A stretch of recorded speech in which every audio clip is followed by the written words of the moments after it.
Bonjour à tous. Aujourd'hui, on va parler de la matrice de Kraljic. La matrice de Kraljic, elle a du sens quand on analyse une famille d'achat.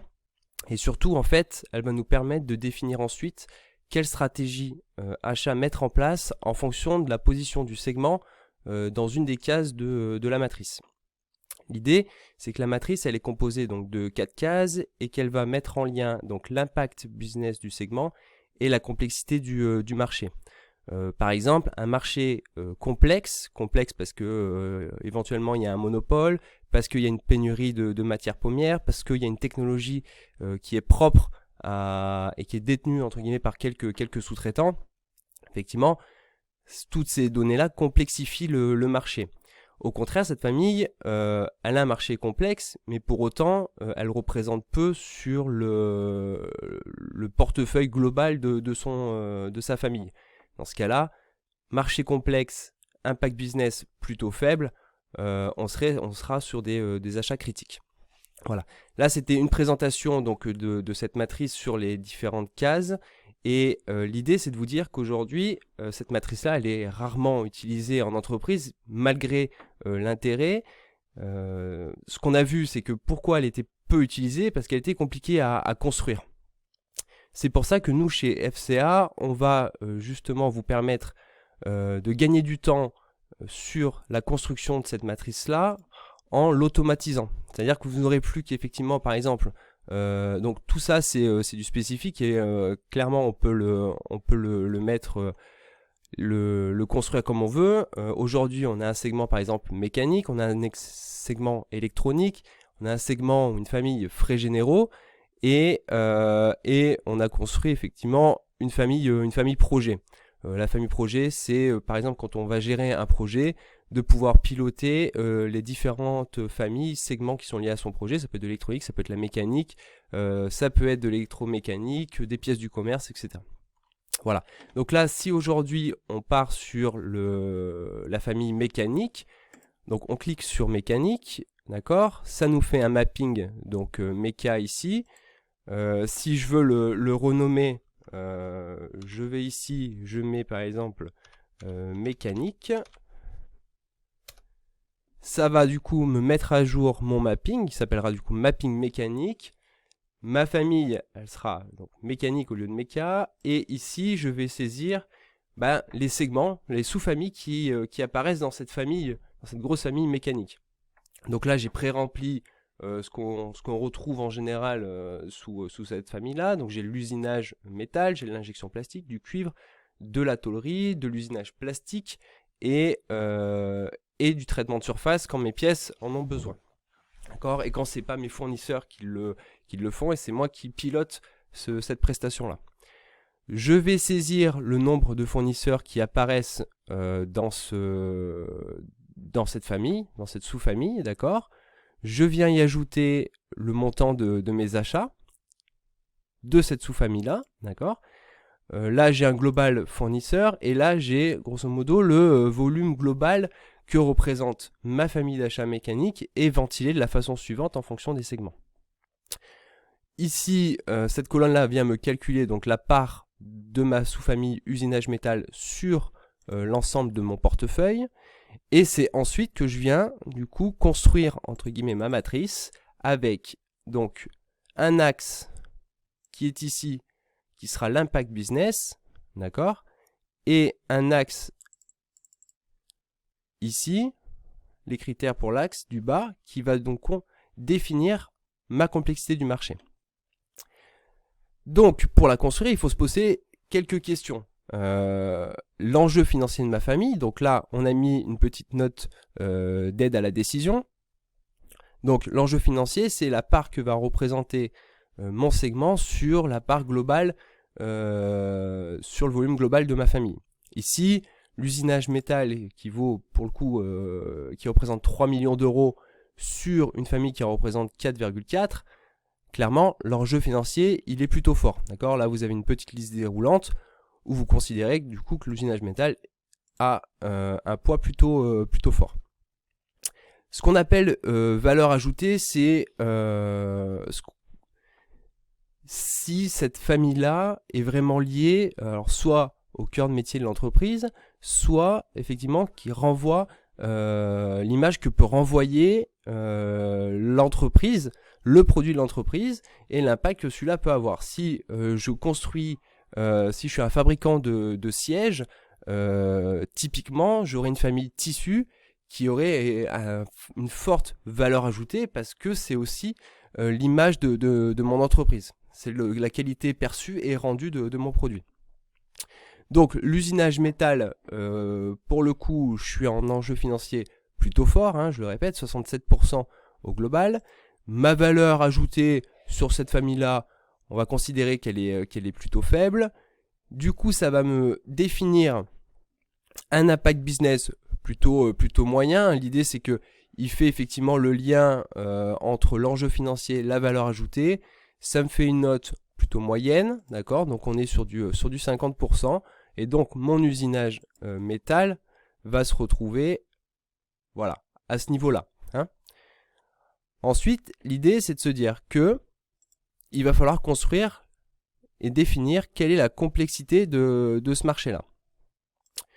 Mon usinage métal, je considère que j'ai beaucoup de fournisseurs et d'acteurs en présence sur le marché, donc il est plutôt concurrentiel. J'ai un niveau technique sur mes produits qui est plutôt faible, hein, c'est vraiment de l'usinage, j'enlève de la matière, pas de matière première en particulier, on est sur l'alu standard. Voilà, donc mon niveau technique est plutôt faible. D'accord ? Là encore une fois, on a une petite liste déroulante qui nous permet de définir si c'est plutôt faible ou plutôt fort. Ma difficulté à changer, alors à changer de fournisseur, de matière, etc. C'est tout ça aussi qu'on va définir parce que cette difficulté à changer potentiellement peut vraiment impacter mon segment d'achat. L'idée c'est qu'ici j'ai un marché concurrentiel, j'ai un niveau technique qui est plutôt faible, donc grosso modo ma difficulté à changer elle est également plutôt faible. Ce qui en résulte, au vu de ces critères là, une complexité du marché plutôt faible. Donc là, ça me met une note. Hein. On part du principe que quand c'est faible, c'est 5%. Et quand c'est plus ou moins fort, on est entre 75 et 100%. Donc, si j'ai un impact business qui est faible, moyen ou moyen fort avec une complexité marché qui est faible, je vais potentiellement me retrouver ici. D'accord ? Donc là, j'ai vraiment une complexité marché qui est faible avec un impact business qui est entre plutôt fort ou plutôt moyen. D'accord ? La taille ici de la bulle va être dépendante en fait du volume achat que représente le segment. Et je continue, je construis par exemple mon injection plastique. Je vais dire que contrairement à l'usinage métal, ici, j'ai un fournisseur qui représente 400 000 euros. Hein, donc là, pour le coup, chez ce fournisseur-là, autant là, ici, c'était ventilé sur 3 fournisseurs. Là, mon segment pèse 400 000 euros chez un seul fournisseur. Donc, la part d'achat, elle est 9%, ça paraît pas énorme. L'enjeu financier, du coup, ici, il est plutôt faible. La valeur ajoutée, on va dire que ici, on est plutôt faible, d'accord ? Donc, l'impact business en rapport de ces deux critères est plutôt faible. Par contre, là où va se faire la différence, c'est que là, clairement, je suis pas sur un marché concurrentiel, j'ai une technologie sur cette pièce-là avec un outillage qui est ce qu'il est, qui est pas forcément facile à reproduire, et du coup je suis plutôt sur une phase de monopole ou d'oligopole, d'accord, sur ce produit-là.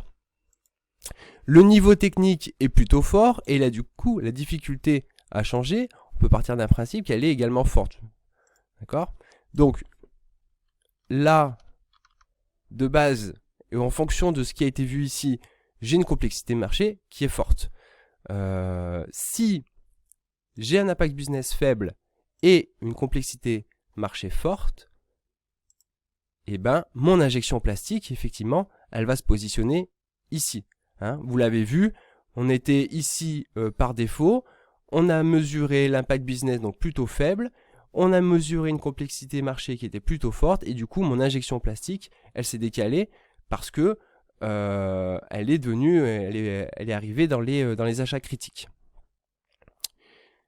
Et ainsi de suite. Donc là, l'idée c'est que là on a une 5-6 familles. Vous pouvez en rajouter autant que vous voulez. Vous pouvez en enlever si vous le souhaitez. Le tout, c'est de bien définir le nombre de fournisseurs que j'ai, le montant achat de ma sous-famille ou de mon segment, et puis de répondre en fait à ces quelques questions qui vont permettre ensuite d'alimenter la matrice.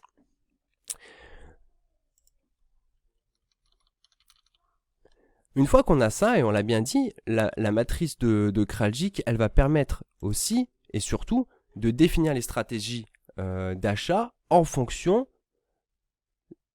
du segment, en tout cas dans quelle case va se retrouver le segment. Si mon segment aujourd'hui il est dans les achats leviers, c'est vrai que on ne sait pas forcément toujours ce que ça signifie. Aujourd'hui, un segment qui est dans les achats leviers, potentiellement la stratégie possible, et ça encore une fois c'est automatisé, c'est-à-dire que ce qui va être automatisé, c'est de dire voilà, mon usinage métal il est dans les achats leviers, d'accord. Quelles sont les stratégies recommandées pour des segments qui se trouvent dans cette case-là? La mise en concurrence ou le sourcing. D'accord? Mise en concurrence, sourcing, ça a du sens pour les achats leviers. On est vraiment sur du volume. C'est entre guillemets un petit peu notre vache à lait. Il y a un marché qui est simple avec, pour le coup, très concurrentiel. Donc on peut vraiment faire du benchmark, faire marcher la concurrence, justement pour essayer de peser un peu plus sur un marché, de faire jouer les volumes, tout en espérant que si on fait jouer les volumes, potentiellement notre fournisseur jouera le jeu et nous offrira des conditions plus intéressantes. La stratégie ici, donc mise en concurrence, sourcing, mais aussi globalisation, c'est-à-dire qu'on peut avoir quelques fournisseurs et rationaliser un petit peu ce panel fournisseur. La rationalisation, aujourd'hui, elle va permettre cette globalisation. La globalisation va, elle, permettre du coup d'avoir des conditions plus intéressantes. D'accord ? Si par exemple, si je reprends l'exemple de mon injection plastique qui se retrouve ici dans les achats critiques, du coup, on est bien sur les achats critiques. Et l'idée d'un produit qui se retrouve, d'un segment qui se retrouve dans les achats critiques, c'est de décomplexifier le marché. Pour décomplexifier le marché, on a plusieurs possibilités. Celle qu'on recommande en général, c'est de sécuriser déjà ses approvisionnements, donc éventuellement mettre en place un stock de sécurité chez notre fournisseur. Ça peut être là aussi une recherche de sources alternatives. Si on a une pénurie de matières premières, soit élargir le marché, en tout cas dans sa démarche de sourcing, mais aussi se dire que potentiellement on peut identifier une autre matière qui pourrait faire l'affaire et sur laquelle il y a peut-être moins de risques, moins de criticité. Et puis voilà. Donc l'idée pour vous, c'est qu'une fois que vous avez ça, vous avez toutes les clés en main pour construire votre matrice, qui va se construire automatiquement en fonction des réponses que vous allez apporter dans l'outil. Vous aurez de base les stratégies qui seront privilégiées, des stratégies différentielles en fonction de chaque case de la matrice, et en fonction de ça, vous aurez donc la possibilité de définir les stratégies qui seront le plus adaptées à tel ou tel segment d'achat. Voilà, merci à tous d'avoir suivi ce petit tutoriel sur l'outil FCA là, concernant la matrice de Kraljic. On reste bien entendu à votre disposition pour toute question, tout commentaire, et au plaisir. Au revoir.